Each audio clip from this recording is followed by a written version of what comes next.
करत नाही, फक्त शरीराची करतो आपण. ह्याला कसं देता येईल, ह्याला कसा कपडा नवीन घालता येईल, ह्याला कसं सोन्यानं मडवता येईल, या बॉडीचा विचार करतो. तर मध्ये एक आत्मा तसाच आहे, त्या आत्म्याची चिंता करतो का? एक तर स्वर्गात जाणार ना तर नरकात जाणार.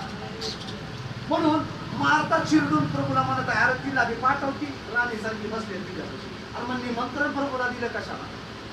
येशूला कोण बोलवलं? मार्तानंच बोलवलेला. मार्ताचं काम होतं की तिनं बी त्याच्या चरणापाशी जवळ बसून वचन ऐकायचं होतं. पण प्रभूनं कौतुक कुणाचं केलं? मार्ताचं केलं का मरियमचं केलं?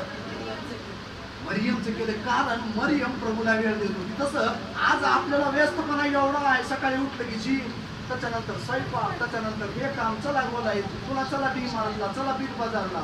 एवढं व्यस्त झालोय, प्रार्थनेला वेळ आहे का? आजकाल तर लोक रविवारला सुद्धा पायाखाली तुडवले आहेत तर देवामध्ये, पण रविवारची सुद्धा आपल्याला आता बुद्धिभ्रष्ट झाले.